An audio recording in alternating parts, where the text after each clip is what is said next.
a orar, hermanos. Vamos a pedir dirección de nuestro Dios. Vamos a orar. Te damos gracias, buen Dios, porque podemos reunirnos, Padre, para estudiar este libro de Ezequiel. Rogamos que tu presencia, Señor, sea en medio de nosotros, que tu sabiduría esté con cada uno, Padre, pero también oramos por nuestro hermano Carlos Ediles, quien en esta hora, Padre, estará compartiendo con nosotros este estudio bíblico. Que tu presencia le guíe, Señor, que tu Espíritu Santo, Padre, a través de él, nos pueda mostrar, Padre, tu palabra en este estudio que da inicio en este día.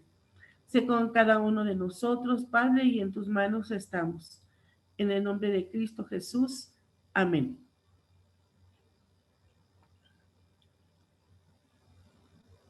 Pues hermanos, vamos a dar principio al estudio bíblico y ustedes vieron la presentación del pastor Carlos Ediles y pues hermanos, damos gracias a Dios por el pastor que con mucho gusto aceptó compartir con nosotros este estudio.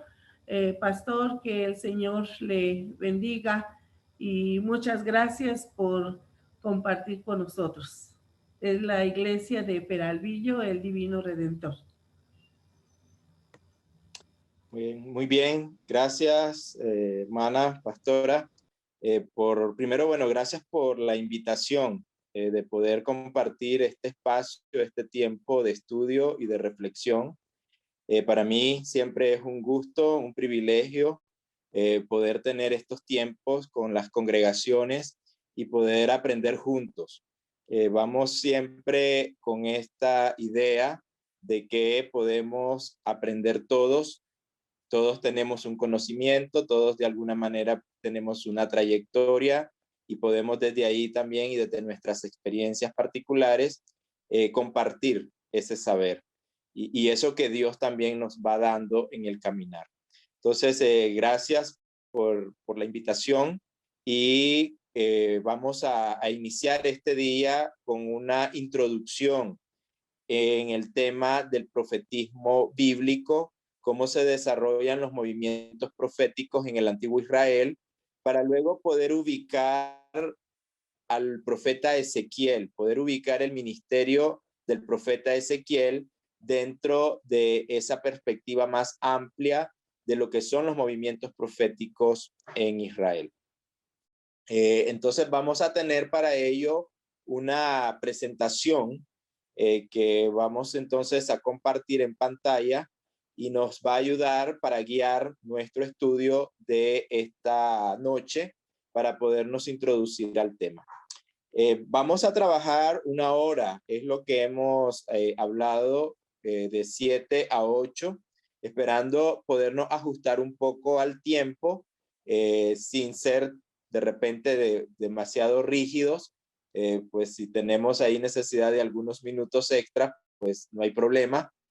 Pero la pastora me ha pedido que podamos tener este estudio 1 hora los días martes y estaremos trabajando primeramente Dios por 3 meses en el libro de Ezequiel. También es un desafío importante, puesto que es un texto muy amplio, denso y con algunos textos que requieren de algo de tiempo, ¿no? Para poderlo trabajar, estudiar y digerirlo, que podamos aprovechar, ¿no? Este hermoso texto del profeta Ezequiel. Pero bien, asumimos el reto de 3 meses de estudios con el profeta Ezequiel y que podamos entonces en estos 3 meses también ir definiendo cuáles son los textos claves. Veremos ahora en la introducción algunos de esos elementos y determinar desde ahí o delimitar cuáles son entonces los capítulos que vamos a estar retomando con mayor atención para una comprensión lo más amplia posible del libro del profeta Ezequiel.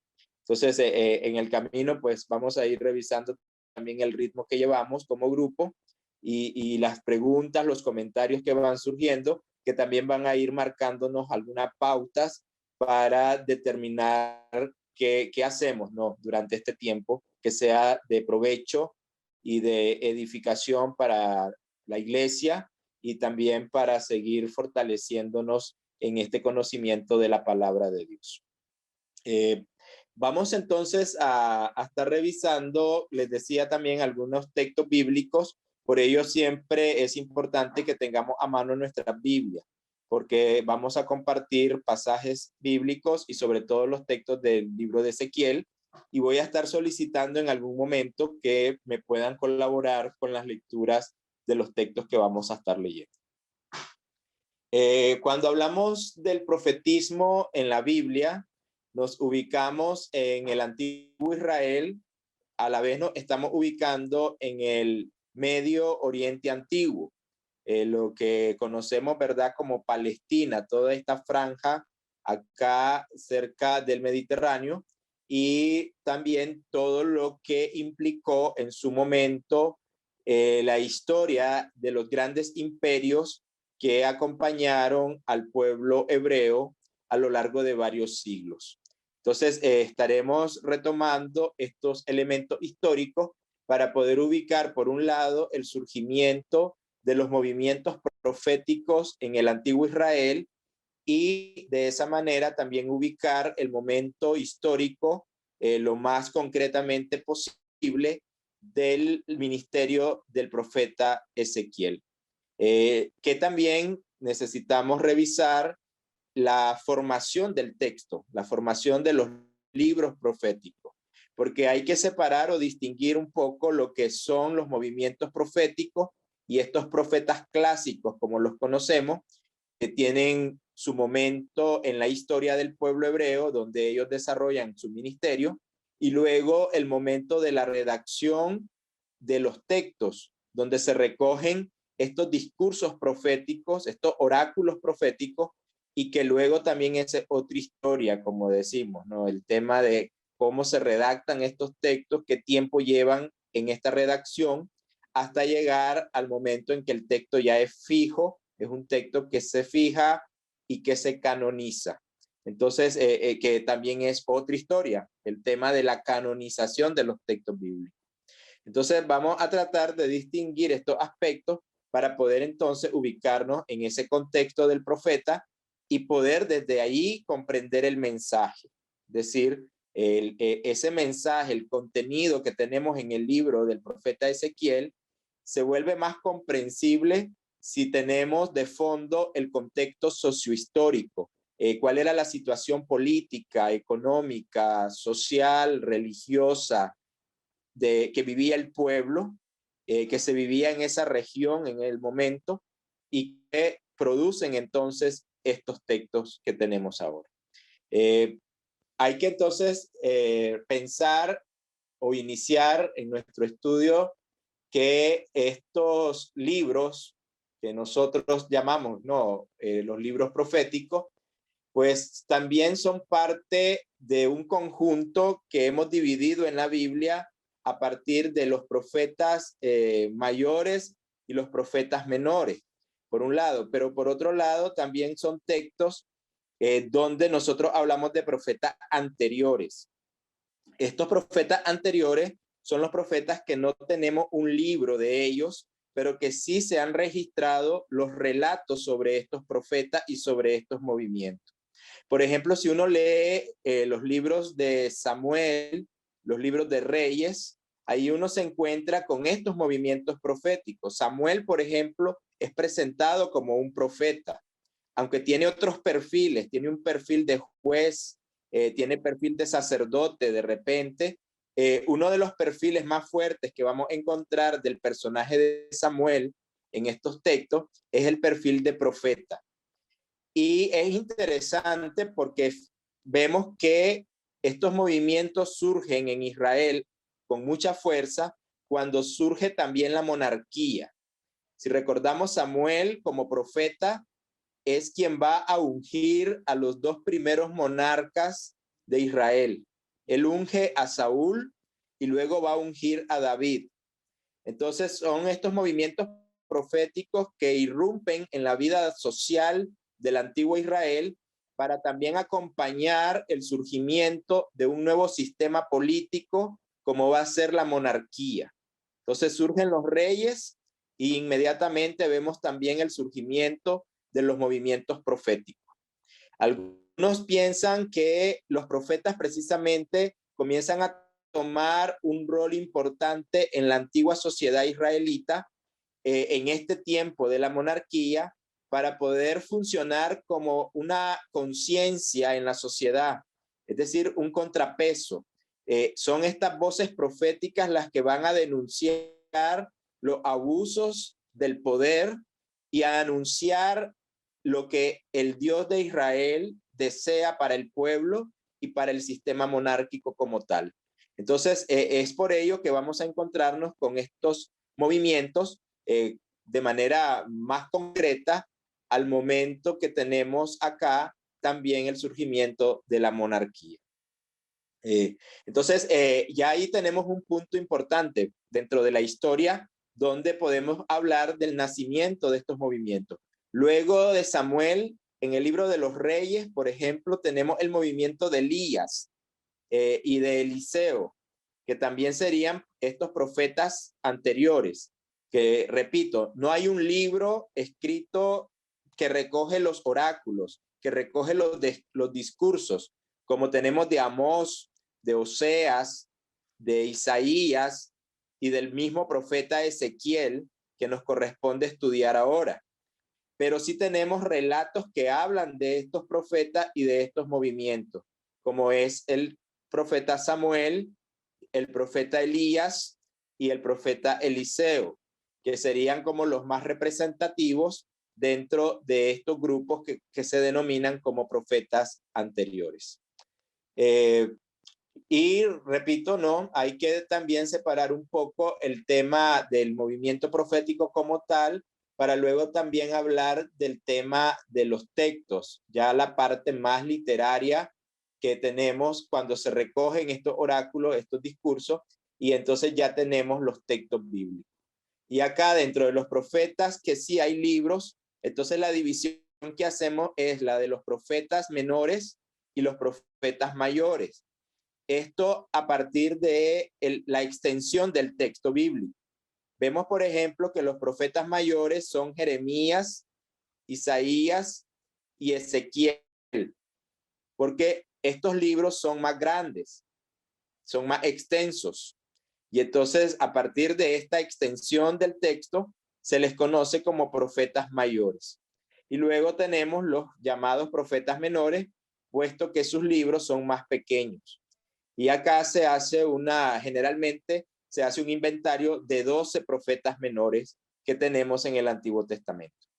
Entonces también habrá que distinguir entre estos dos grupos y el profeta Ezequiel o el libro del profeta Ezequiel, como podemos ver, se encuentra en la clasificación de los llamados profetas mayores.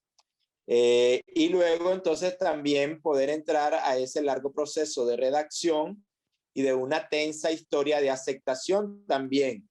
El libro de Ezequiel fue uno de los libros más discutidos según los registros de la historia de la canonización, puesto que para muchos era un texto bastante oscuro, bastante complicado de leer y de comprender a partir de las visiones que se presentan en el texto y también de algunos elementos que de repente pueden ser chocantes, inclusive para nosotros lectores contemporáneos, cuando leemos algunas imágenes o algunas cosas que se presentan en el libro y que decimos, bueno, esto, y todos esos elementos pues hicieron tensa esta historia de la aceptación del libro de Ezequiel, pero finalmente el libro fue aceptado, el libro fue canonizado y termina entonces ocupando un lugar como texto sagrado, no solo para los judíos, sino también para nosotros los cristianos. Entonces, ese es otro elemento importante que hay que considerar cuando pensamos en este texto del profeta Ezequiel. Bien, vamos a pasar a la siguiente página de la presentación para ubicarnos también en el concepto mismo del profeta. porque de repente podría parecernos una palabra un poco ajena para algunos. Otros podrían decir, no, es una palabra con la que nos identificamos muy bien o tenemos plena conciencia de lo que significa este concepto, este término de profeta. En este sentido, sí me gustaría apuntar que la palabra en español que nosotros usamos como profeta se deriva de esta palabra griega que podemos ver en la presentación, que es profetes en griego, y que se deriva a la vez del verbo que es femí, que es el verbo en griego que podemos traducir como decir, anunciar, proclamar. Esa es la raíz de nuestra palabra profeta. Y está acompañada por una preposición que tiene el sentido de en presencia de o delante de. En este caso, entonces, cuando hablamos del profeta, considerando el concepto en griego, la palabra griega, profetes, estamos hablando de una persona que denuncia, anuncia o proclama un mensaje en presencia de alguien o delante de alguien. Entonces, hay un mensaje para ser proclamado y hay una audiencia que va a recibir ese mensaje o esa palabra.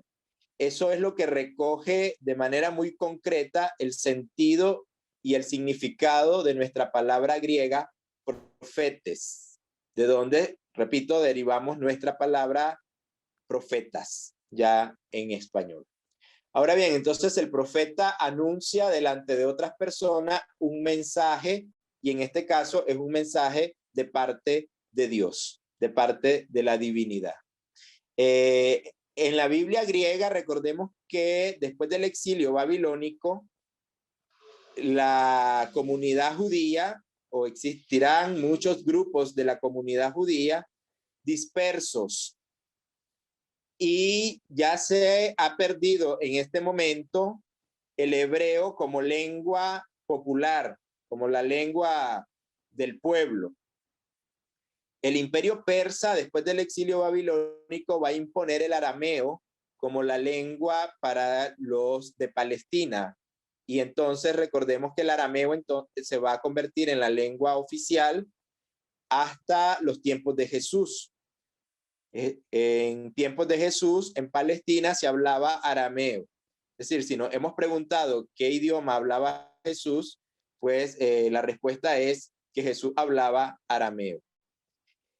El texto hebreo del Antiguo Testamento, o el hebreo como tal, se reservó como lengua sagrada para hablar de las sagradas escrituras, las cuales entonces se preservaban en hebreo y se leían en hebreo en la sinagoga. Pero ¿qué sucedió con la gente que estaba en la diáspora? Los judíos que no vivían en Palestina y que habían asumido en su primer momento el arameo como lengua, y luego bajo el imperio griego se asumió el griego como la lengua también oficial. Entonces, para estos grupos era necesaria una traducción del Antiguo Testamento al griego.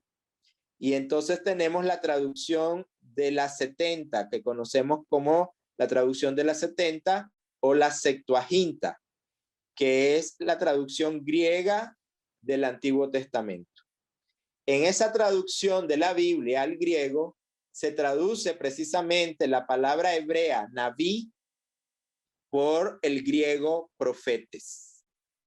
Entonces, importante también cuál fue la palabra que se usó en la traducción griega para traducir la palabra hebrea que nosotros en nuestras Biblias tenemos como profeta. Esta palabra en hebreo se deriva a la vez de una raíz semítica que significa también llamar, del verbo llamar. Entonces, en este sentido, en el hebreo, el profeta es el que ha recibido un llamamiento, el que tiene una vocación, y por lo tanto se le ha designado una misión. Ese sería el sentido que recoge el concepto hebreo naví, que se traduce por profeta, y que la versión griega también usó la palabra profetes para hacer esta traducción. Entonces, a mí me parece interesante tener en cuenta estos términos en los textos bíblicos, tanto del hebreo como del griego, porque nos invitan a pensar en la esencia misma del profetismo.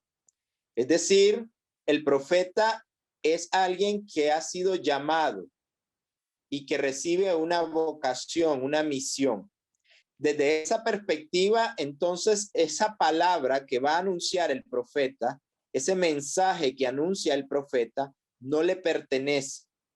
Es un mensaje que ha recibido de quien le ha llamado.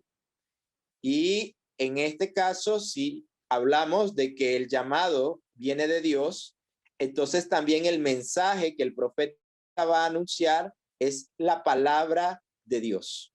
Es por eso que en los libros proféticos nos encontramos con esa fórmula muy particular, pero que se repite mucho en nuestros libros proféticos. Vino palabra del Señor al profeta. En nuestra Reina Valera, vino palabra de Jehová al profeta. Vino palabra de Yahvé al profeta. Entonces, la palabra que el profeta recibe no le pertenece. Es la palabra de Dios que viene al profeta, que el profeta recibe y debe de anunciar. Y ahí cobra sentido el otro significado en el vocablo griego, porque el profeta es el que anuncia y el que proclama un mensaje delante de o en presencia de alguien. Pero ese mensaje es un mensaje que el profeta ha recibido de aquel que lo llamó y le dio un ministerio, le dio una vocación y lo envió a una misión. Entonces, de fondo lo que tenemos es un movimiento importante que se inspira en esa palabra de Dios y que se inspira en la acción del Espíritu de Dios para irrumpir en la historia del pueblo y de sus instituciones y poder entonces declarar aquello que Dios quiere comunicar. La voluntad de Dios, el deseo de Dios y en algunos casos, pues, también la inconformidad de Dios. El Dios que se opone también a las acciones humanas porque no corresponden al deseo de bienestar, de justicia, de el shalom de Dios.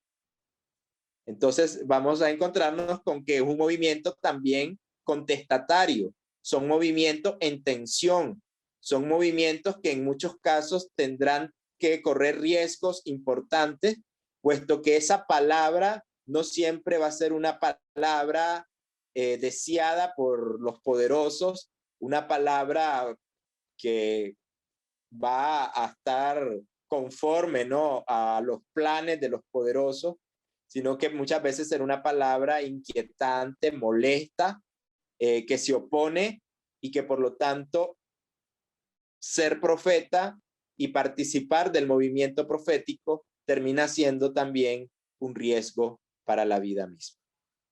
Entonces, ese es otro elemento que habrá que considerar cuando pensamos en estos conceptos bíblicos, ya sea en el griego o en el hebreo. Entonces, esto para ubicarnos, ¿verdad?, dentro de este panorama más amplio de lo que sería este profetismo, porque en esta misma dinámica que vamos a ubicar al profeta Ezequiel, a partir también de estos conceptos que estamos revisando. Bien, vamos a pasar a la siguiente presentación, la siguiente página, para también descartar algunos elementos que pueden meter ruido en nuestro concepto del profeta. Hay que tener claro y no confundir al naví, por lo menos en el texto hebreo, ¿no? Y en el texto bíblico, este profeta, este naví que encontramos en el Antiguo Testamento, no es un adivino. Entonces, cuando hablamos de profetas, de repente podemos confundir las cosas y decir, bueno, que un profeta es alguien que adivina, nos adivina el futuro. El profeta no puede ser confundido, el naví no puede ser confundido con un adivino. No es una especie de mago o de astrólogo. No es alguien que nos va a leer las cartas, ni nos va a traer el horóscopo, ni nada parecido.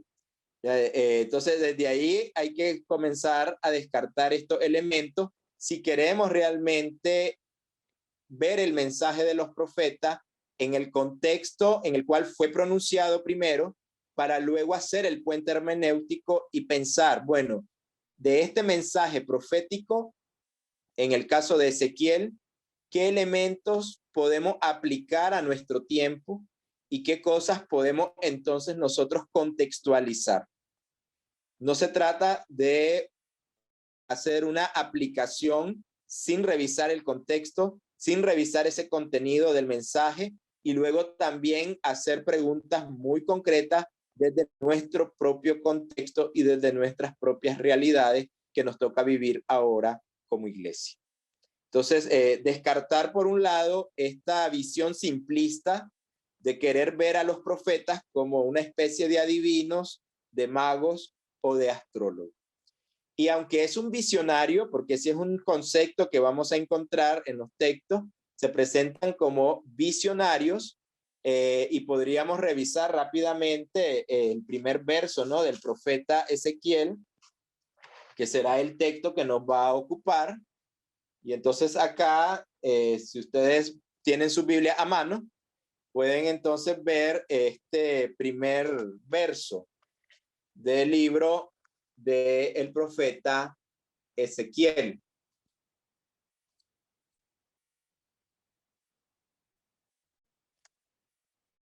Aconteció en el año 30, en el mes cuarto, a los 5 días del mes, que estando yo en medio de los cautivos junto al río Quebar, los cielos se abrieron y vi visiones de Dios.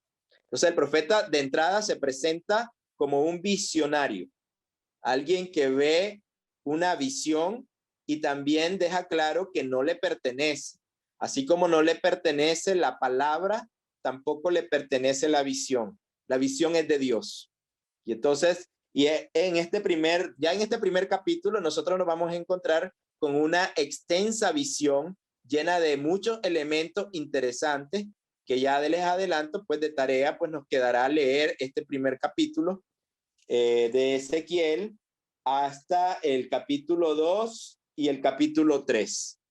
Todo eso abarca esta primera gran visión, que realmente son como varias visiones y que están enmarcadas también dentro del contexto de vocación profética. Es decir, aquí también nos vamos a encontrar en estos primeros 3 capítulos del libro de Ezequiel con el llamado del profeta, el llamamiento, la vocación del profeta. Cómo se presenta el profeta, cómo Dios le llama y cómo responde Ezequiel a ese llamado de Dios en el marco de esta visión y en el marco del contexto que estaba viviendo Ezequiel junto con unos cautivos, que vamos a ver luego cómo está ese contexto ya de manera más concreta. Pero bien, ya de antemano dejamos dicho que para la próxima semana vamos a estar leyendo estos primeros 3 capítulos del libro de Ezequiel, de cara al martes de la próxima semana. Pero bien, en este momento sí quería enfatizar el tema de la visión, puesto que el profeta se nos presenta como un visionario y también se nos presenta como alguien que recibe esa palabra. En hebreo es dabar, la dabar de Dios.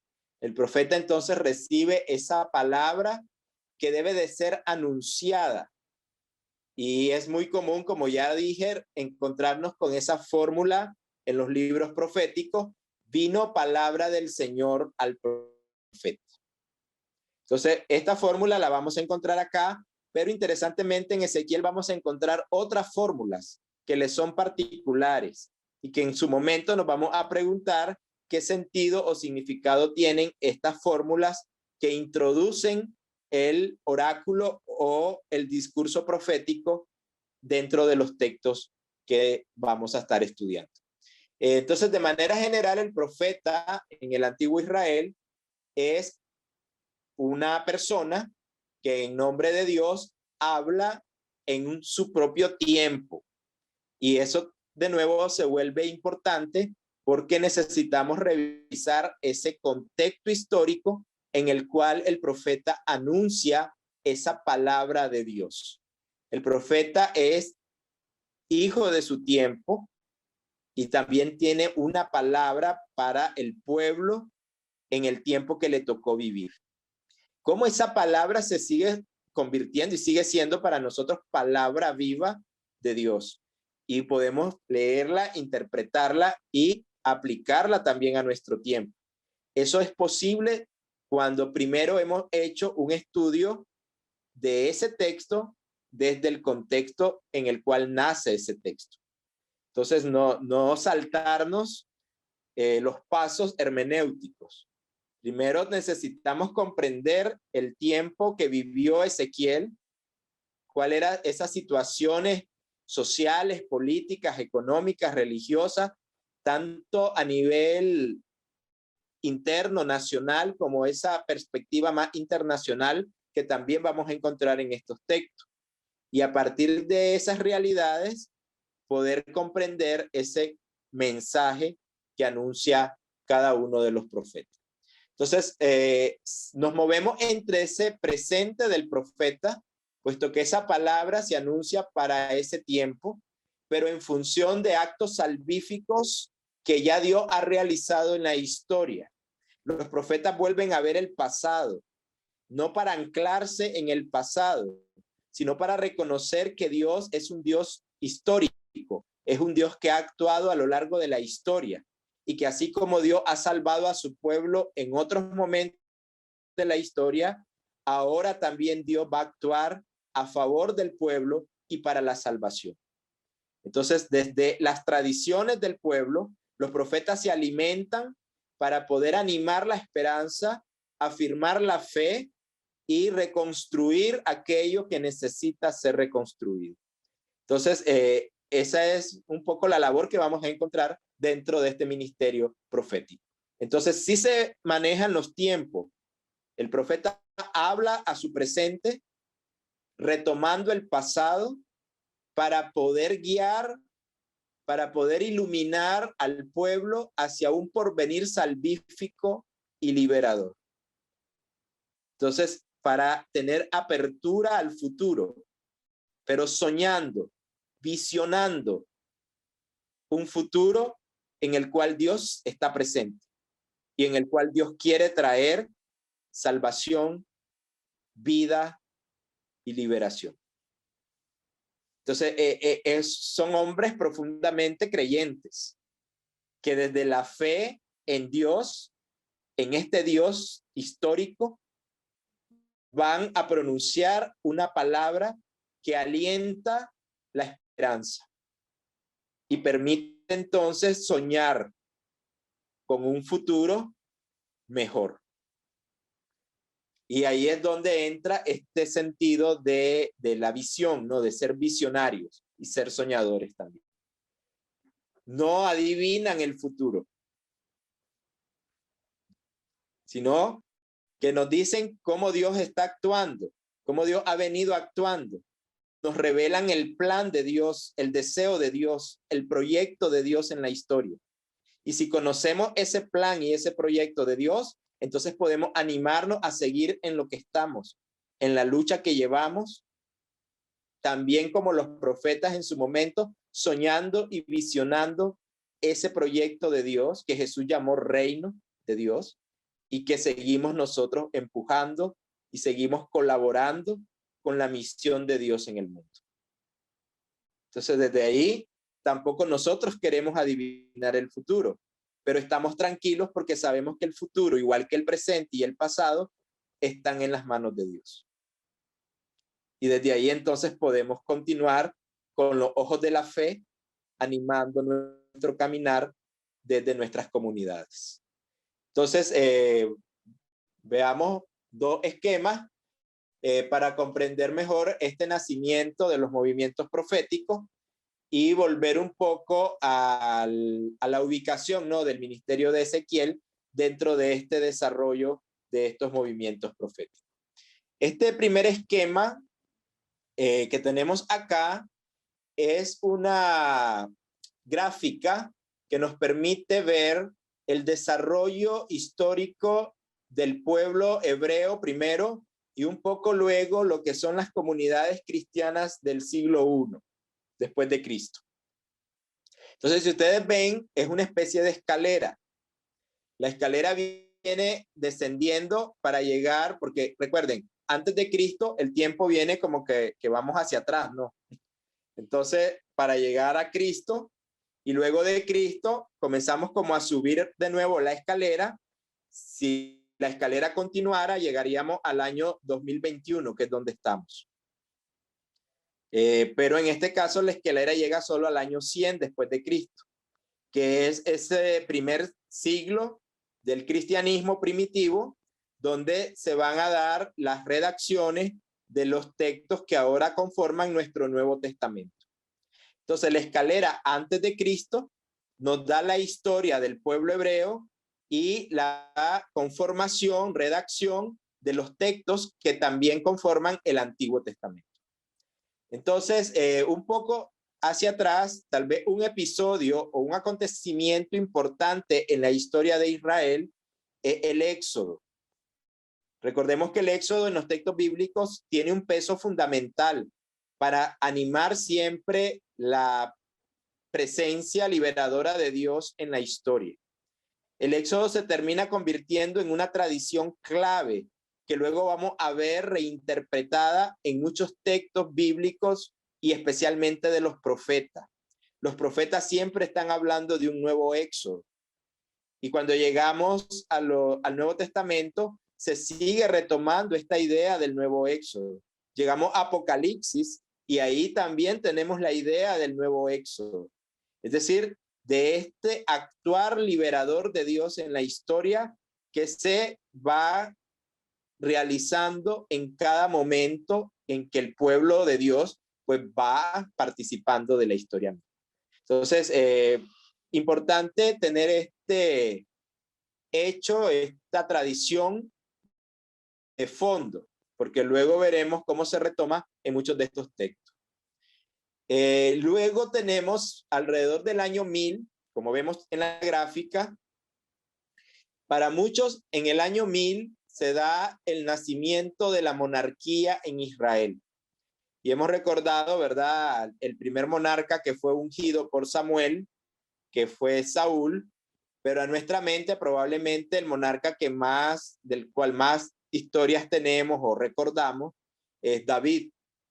Y de hecho también vamos a encontrar en el Antiguo Testamento una corriente teológica importante que recoge esta perspectiva de la monarquía davídica y que podríamos llamar una teología davídica. Así como podemos hablar de una teología del Éxodo, también existe esta teología desde el poder que va a ir afirmando esta idea de un Mesías después que tiene que venir de la casa de David. Entonces, vamos a ver que estos dos elementos son fundantes. Por un lado el Éxodo y por otro lado la monarquía, especialmente la monarquía davídica. Con los monarcas, como ya dijimos, nacen los movimientos proféticos. Entonces los movimientos proféticos van a surgir en Israel también alrededor del año 1000 antes de Cristo. Y van a acompañar la historia del pueblo de Israel a lo largo de varios siglos. Todo parece indicar que estos movimientos surgen primero desde grupos que se reúnen y que se convierten en grupos de resistencia y en grupos contestatarios al poder. Entonces, muchos de estos profetas van a confrontar al sistema monárquico. Pero paulatinamente también nos vamos a encontrar a los profetas ligados al poder. De repente encontramos a los profetas en el palacio, compartiendo con los monarcas. Y entonces habrán tensiones y por ello también decimos, no todos los profetas son iguales y no todos los movimientos proféticos los podemos meter en la misma cajita. Y ya decir, ya sabemos todo sobre los profetas. Todo lo contrario, cada profeta y cada movimiento profético a lo largo de todos estos siglos va a actuar de maneras distintas y se van a comprometer con proyectos distintos. Cuando digo proyectos, me refiero también a proyectos políticos, proyectos económicos y sociales diferentes. Entonces, no podemos pensar, ¿verdad?, que esto era en blanco y negro, sino que era, como siempre, la historia y la sociedad muy compleja y desde ahí tratar de entender a estos movimientos proféticos. Luego tenemos el tema de la redacción de los textos. Debajo de las escaleras, lo que tenemos es cómo se van dando las redacciones de los textos. Y hay una simbología muy abajo. En esta simbología, la línea que lleva puntitos indica la tradición oral. Recordemos, mucho de lo que tenemos ahora escrito, primero se transmitió de forma oral. Había mucha información, muchos relatos, muchas historias que el pueblo iba conservando de generación en generación y que esto era una tradición oral en principio. Luego, esta tradición oral se va convirtiendo en pequeños documentos, pequeños escritos, que ya serían estas rayitas que no se tocan todavía. Entonces tenemos ahí estas que ya no son puntitos, sino que son unas rayitas. Eso indica que estamos pasando de las tradiciones orales a documentos escritos.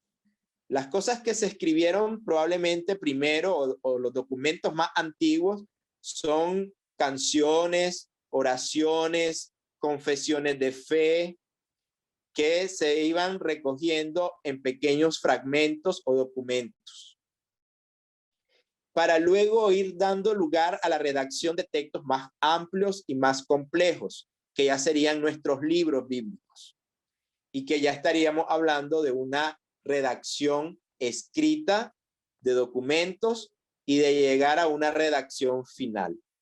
Entonces, todos nuestros textos bíblicos pasaron por estos procesos de recoger tradiciones orales, pasar a pequeños escritos que luego también se recogen y se van conformando en obras más completas y por ende más complejas, como ya serían nuestros libros.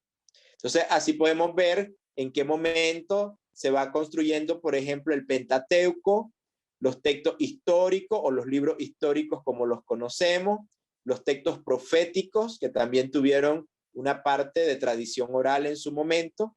Los profetas primero pronunciaron los discursos, luego se escribieron. En algunos casos probablemente también se escribieron y se pronunciaron de manera paralela, pero hay que considerar que hubo en algún momento de la historia una transmisión oral también importante. Y así sucesivamente, ¿no?, con nuestros documentos sapienciales, para finalmente poder decir que teníamos ya un Antiguo Testamento. Este Antiguo Testamento ya es algo que acompañará al pueblo hebreo después del exilio.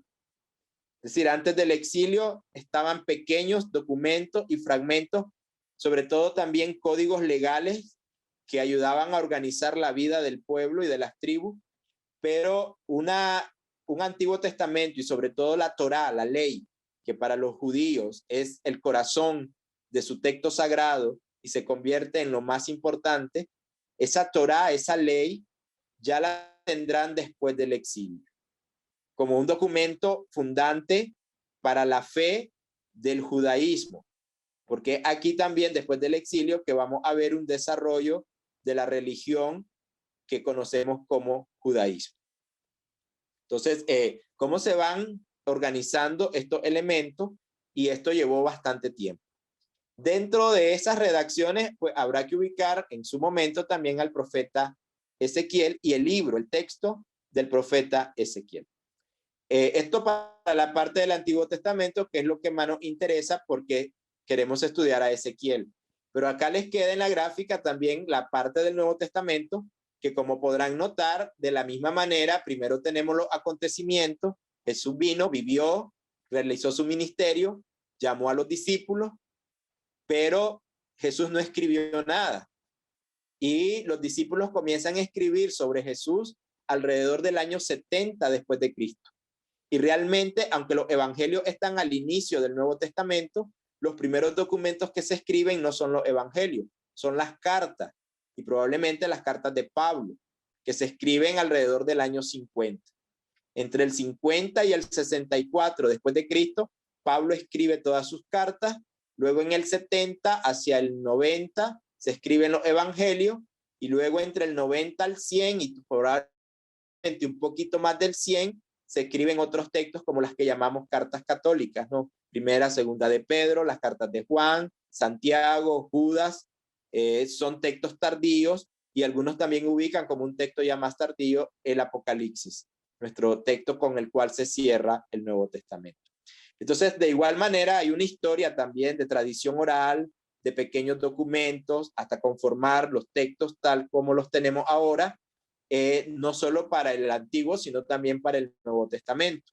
Lo único que en el Antiguo Testamento esta historia es más amplia, lleva más siglos. En el Nuevo Testamento esto se hace en un tiempo más corto, pero más o menos funciona la misma lógica que tenemos acá. Muy bien, creo que nos dará chance acá, de cerrar acá la introducción, esta primera parte introductiva, que tiene que ver, repito, con todos estos elementos contextuales para ver los movimientos proféticos de una manera más amplia, ver que acompañaron al pueblo durante varios siglos. Si estamos hablando que los movimientos proféticos nacen junto con la monarquía en el año 1000 antes de Cristo, entonces estamos hablando de que acompañan al pueblo por lo menos hasta el 450, cuando los movimientos proféticos comienzan su declive, pero comienzan a generarse otros movimientos, como serán los movimientos apocalípticos, que se consideran herederos de los movimientos proféticos. Entonces, ¿cómo luego seguimos, verdad, esos otros pasos? Pero bien, acá nos corresponde ubicar a Ezequiel dentro de este panorama amplio del profetismo en el antiguo Israel. Vamos a dejar entonces un tiempo. Creo que el próximo martes vamos a poder continuar con esta parte que ya nos introduce al texto propiamente de Ezequiel, pero ahora era introducirnos en el panorama más amplio del profetismo. Pues ustedes se han dado cuenta que es interesante, es bueno, y este estudio, decía el hermano Juanito, creo que al final el pastor nos va a dar algo más, nos va a retar, pero creo que ya, hermanos, desde hoy el pastor nos ha lanzado ciertos puntos que ha retado a cada uno de nosotros y como comunidad, como iglesia. Entonces, ahorita recordé un anuncio que siempre daba quien, creo que Raúl Velasco, ¿no? Y lo quiero compartir. Aún hay más, hermanos. Y no se imaginan cuánto vamos a aprender de este libro de Ezequiel, y sobre todo con el pastor Carlos Cediles. De verdad, yo les invito a que sigan, que tomen este estudio hasta el final, hermanos. Aprovechemos que esto es una bendición para nosotros, es una bendición que el pastor Carlos haya tenido este tiempo para nosotros como iglesia. Y al mismo tiempo, pastor Carlos, una vez más le agradezco el que usted nos comparta este estudio bíblico.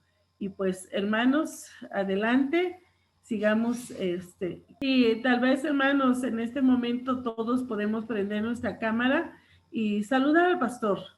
Saludar al pastor, agradecer verdaderamente, hermanos, que es agradecimiento.